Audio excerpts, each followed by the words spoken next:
Well, it's very kind of you to come here and join our conference today. May I ask why you have come? I think I've already answered that question. I've just come because I'm a member of Greenpeace, and Right. We've heard that this conference is about people who negate climate change. Right. Now, there has been climate change, hasn't there, for 4 billion years? Well, you tell me, I'm young. Right. That's a good answer. That's a very good answer. Can I ask you then, if there's been climate change for 4 billion years, why are you against it now? Because, over the last, let's say over the last 80 years, climate change has been really, really accelerating, and we have a big problem now, and we need to act very, very eagerly. Right. Now, the UN, in its calculations, shows that in all but the last 20 years, we could not have had any effect on the climate. It's a very recent effect that we might have had. So, given that there has been warming for 300 years, and 280 years, we could not have made any difference. Are you saying that in the last 20 years, we have suddenly done something that really changes the climate? Well, if you look at glaciers, if you look at the poles, and if you look at weather changes, it's very, very obvious. Let me ask you about the poles. Are you saying that there has been any unusual melting of ice at the poles? I think so. And how do you know that? Because I'm reading reports, I'm hearing people talk, and I'm reading the press. Have you ever checked any of the data from the scientific institutions or in the learned literature directly? Well, I have checked the reports from, for instance, the reports from Greenpeace, because they And Greenpeace is a campaigning organisation, isn't it? What do you mean by campaigning Well, organisation? it's not a weather bureau, is it? No, of course not. No. So my question then is, why do you believe reports, whether from Greenpeace or anybody else, without having actually checked them? I mean, I've seen it because I'm from Norway, actually. I'm from Norway, and I've seen glaciers 20 years ago, and they were much bigger than they are now. And I see that fauna and flora is changing in Norway because of global warming. But this has been happening for 4 billion years, as we agreed before. You will get changes sometimes towards cooling and sometimes towards warming. That's right, but it hasn't happened so quickly as over the past 20 years, as I've observed it myself. I see. Let me ask you this question then. In the last 10 years, how much has global temperature gone up? 0.7 degrees. In the last 10 years? No, not in the last. No, I'm asking about the last 10 years. Well, I just have to guess. Guess? I would say 0.1 degree. Right, it's actually gone down very slightly, about 0.05 degrees. It's gone down for 10 years.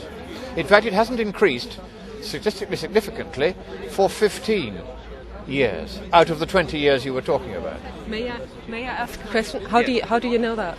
Because I take the data from the satellites and I then plot what is called the least squares linear regression trend, which means if you have a stochastic data set, one which jumps up and down, you can process it mathematically to show what its trend is over a given period. And over the last 15 years, there has been no statistically significant increase in temperature at all. Those are the facts. How do you react to those facts?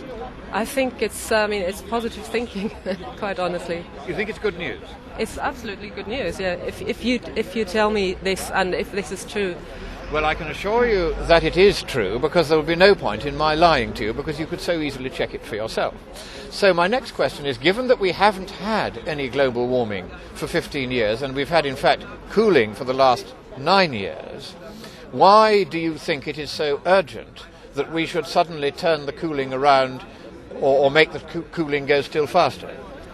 Well, honestly, I have to check it first before I can approve of what you say. Right. Actually, I have to go. Would you also be surprised to learn that in the last 30 years there has been virtually no change in the amount of sea ice in the world? I cannot believe this. When you say you cannot believe it, is it for you a matter of faith that there has been a lot of ice melting in the North Pole and the South Pole? It is, actually. It's a matter of faith because I haven't been at the poles to check it myself. In that case, do you not think that it would be a good idea to check with, let us say, the University of Illinois, which keeps all the Arctic and Antarctic records? That would be an option, but it would also be a good idea to check the University of Tromsø, for example, who also checks the Arctic movements. Right, but the University of Tromsø doesn't do what the University of Illinois does. What that does is it takes the Arctic and Antarctic sea ice extents and it plots a global sea ice extent, which, you will be surprised to learn, shows almost no change in 30 years. How do you react to that news? I doubt it. And why do you doubt it? Because I need to read it myself and I need to inform myself on your results or the results that you're telling me. Let's talk next about hurricanes then. Do you think there have been more and worse hurricanes in recent years? I believe so. And why do you believe so? Because I've read all about it, and I mean Katrina... And where have you read about it? Well, in papers, in studies and books. So it would surprise you to learn then that what the data show from the National Oceanographic and Atmospheric Administration is that there has been no increase in land-falling Atlantic hurricanes on the United States coast for 150 years. You will be surprised to learn that. It would be so lovely to believe it. It would be so great. Right, very good. All of these facts I'm giving you, of course, you can check independently, and I'm not making any of this up. Why should I? So here is my next question. Were you aware that the combined frequency, duration and intensity of all the hurricanes, typhoons and tropical cyclones around the world reached its lowest point in 30 years just 2 months ago? I'm very surprised to hear that, yeah. What is interesting to me is that you don't know any of the facts about the climate at all, and yet you are wanting to change it in a particular direction. Can you explain why? Okay, I think we're talking of different planets. I mean, you're talking about a planet where global warming doesn't happen, and I'm talking about a planet where it certainly does happen. But forgive me, I talk about a planet where if I want to know whether global warming is happening or not, I check with the people who keep the actual data. I don't go to the newspapers or to Greenpeace. Why don't you go and check the actual data rather than believing, as a matter of faith, what is in fact a matter of science? But I have faith in organizations like, for instance, Why? Greenpeace. Why? And I don't have, I mean, I have a private life as well, and I have a job life, and I don't have the time to check all, or to call the University of, which one was it? Well, if you want to check the Arctic and Antarctic ice records combined into a global ice anomaly, you go to the University of Illinois. There's a website called Cryosphere Today. It takes 10 minutes to look it up. Okay, So my concern here is that you are campaigning about something which, if you will forgive me, you appear to know absolutely nothing about. But I mean, the majority of the world and the scientists then in your eyes doesn't have anything or doesn't have a clue about what they're talking about. Is that when you what say you're the telling majority me? of scientists, how have you established what the majority of scientists think? Well, I'm reading papers and I'm listening to people who have something to say about global warming. So you warming. have not actually interviewed the majority of scientists? You have not seen any survey which has interviewed the majority of scientists? No, of course not. So you're guessing? No, I'm not guessing. Well, once again, see, in the room where I have just been, there were something like 50 scientists, not one of whom believes one thing or another about science. They check. Because, let me ask you this question.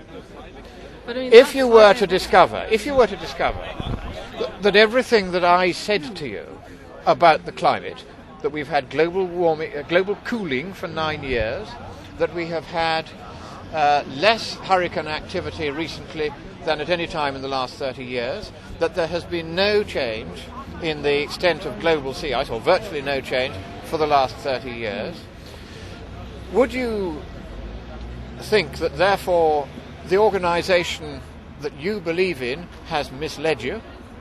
No. In other words, even if I proved these things to you, you would still prefer to believe a political line given out by an organisation rather than the scientific facts? No, I would have to check it for myself first, and then we should talk about this again. Right. Okay?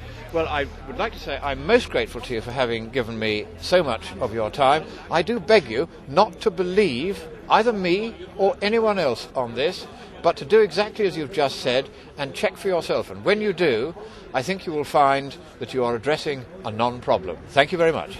We will see. Thank you. What's your name again? My name is Christopher Monckton. Okay. And your name is? Talking to you, Christopher. Kirsten Blodig. Kirsten Blodig. Yeah. Vielen Dank. Okay.